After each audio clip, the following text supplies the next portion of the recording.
Hello students, today we are going to study chapter 4, that is The Ashes That Made Trees Bloom, which is written by William Elliot Griffiths. This chapter is a Japanese tale. This is a story about an honest and hard-working old couple and their pet dog. The neighbors are troublesome and the dog dies a sad death. The spirit of the dog gives solace and support to his master in unexpected way. This chapter has 2 parts. Today we will cover only part 1. Let's start the chapter. Once there lived an old couple who had a little dog as a pet. They had no children, so they took care of Puppy as their baby. During mealtime, Muko used to sit on a cushion of blue crepe and sung like a cat. The couple used to feed their pet with their own chopsticks. They ate tidbits of fish and boiled rice. This is how they treated their pet as a child. The old man was a rice farmer, so he went daily with hoe or spade into the fields and worked hard day and night. Every day the dog followed him to work. On the way to his field, he fed other animals. One day when he was working on his field, the dog came running to him and put its paw against his legs and motioning with his head to some spot behind. The old man at first thought his pet was only playing and did not mind it.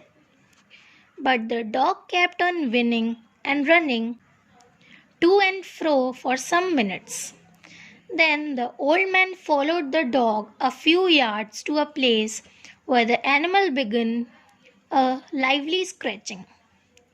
Thinking it was possibly a buried bone or bit of fish, the old man stuck his hoe in the earth and found pile of gold.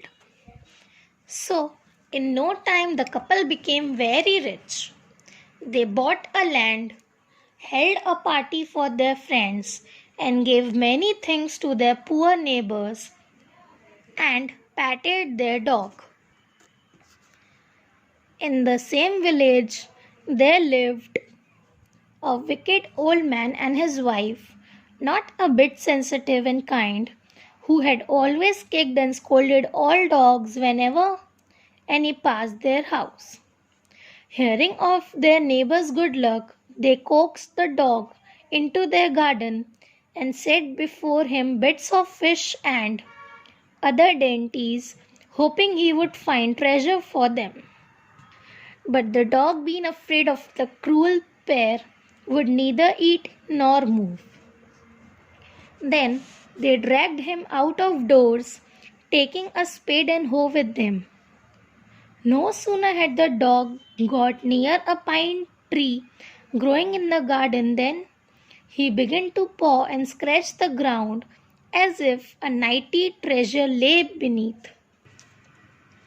The wicked old man asked his wife to hand him the spade and hoe to dig the earth and danced with a joy, hoping he would find a treasure.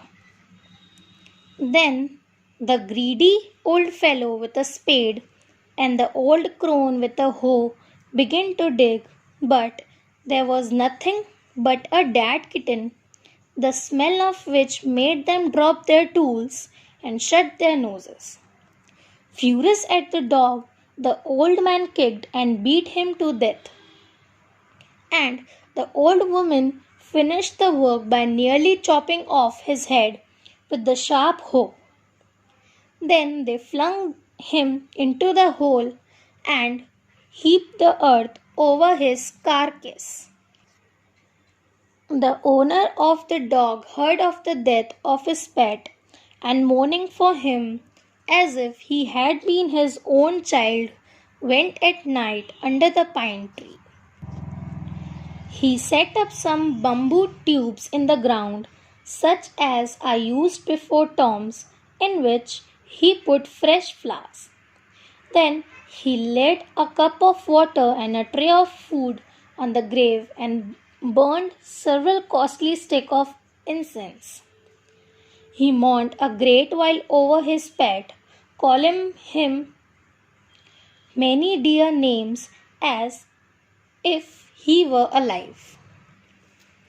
That night the spirit of dog appeared to him in a dream and told him to cut down the pine tree over his grave and to make a mortar for rice pastry and mill for bean sauce. The old man did whatever the spirit of dog told him the last night. So the old man chopped down the tree and cut out of the middle of the trunk a section about 2 feet long. With great labor, partly by fire, partly by the chisel, he scraped out a hollow place as big as a small bowl. He then made a long-handled hammer of wood, such as is used for pounding rice. When New Year's time drew near, he wished to make some rice pastry. When the rice was all boiled, Granny put it into the mortar. The old man lifted his hammer to pound the mass into dough, and the blows fell heavy and fast till the pastry was all ready for baking. Suddenly the whole mass turned into a heap of gold coins. When the old woman took the hand mill and filling it with beans began to grind, the gold dropped like rain. Meanwhile the envious neighbor peeped in at window when the boiled beans were being ground. The old man was so happy, and the old woman saw each dripping of sauce turning into yellow gold, until in a few minutes the tub under the mill was full of shining mass of gold. So the old couple were rich again. The next day the stinky and wicked neighbor came and borrowed the mortar and magic mill.